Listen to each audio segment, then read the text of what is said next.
what we're going to talk a little bit about is the setup and exactly what we were expecting and why we set up the way we did. The majority of the geese were supposed to be coming from down through that valley. So what we did is, first and foremost, we always want to find out where we want to shoot them, and that's going to dictate where our blinds are. Once we get our blinds established and get them turned the way we think things are going to happen, taking into consideration the wind and all that good stuff, we're going to place our decoys so we can make things work for us. If we were expecting most of them coming in, had a slight wind coming this direction, we know that those geese are going to kind of light into the wind. Now, for things to really work out perfectly, you don't want those geese or ducks to finish looking at your blinds. What you want to do is you want to have them finish looking at decoys, especially if you have good looking decoys. If you'll notice, you'll see a number of feeders right in this area, okay? They're feeding. And remember, geese, unlike ducks, they're very competitive. So when geese are calling on the ground, in my opinion, what they're doing is saying, stay away from this.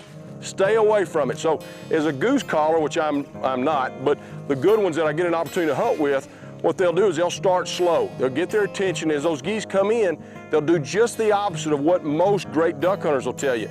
They pick up the pace.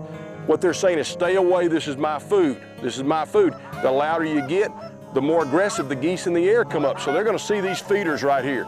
They're gonna come in, they're gonna see all these feeders, and they're gonna do one of two things. Hopefully, we've left a big enough spot out here that they wanna fall in here and then walk in. If we haven't, then what they're gonna do is they're gonna get on the other side of us. So if you notice, you got a short little strand right here. It's kind of a U, feeding out that way to get those geese to look at these decoys. Don't look at these blinds. We don't want you focusing on the blinds, we want you focusing on the decoys. See those decoys first, get some confidence, and then as they scan through this spread, they should see these feeders, and we want them to light right there, right in here. And that's our kill zone. We've got these blinds loaded up, 2 and 2, humped up, so when you look out there, they see 2 bumps. They don't see 4 or 5 or 6, because when you look at this in reality, you got 1 blind, 2 blinds, a dog blind, 3 blinds, 4 blinds, and another dog blind. So 6 blinds out in the field can be difficult to hide. Keep those things together and they look like mounds. The other thing that works great about this spread is you can play with any shadows you have. You got trees in the backdrop. You got to be very careful, because a lot of times when you get close to trees, geese won't finish.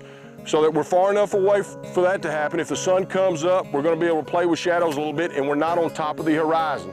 So they can't silhouette us, as we like to call it. So we've got a good hump, we've got a good backdrop, and hopefully they'll focus on these geese feeding. You got to remember, they're hungry. They're hungry, and they're coming in here, they're looking for dinner, breakfast this time of day. Piled in here, and they did exactly what these guys thought they were going to do. Eric and John did most of the setup on this thing, and it worked out perfectly. Nothing to it.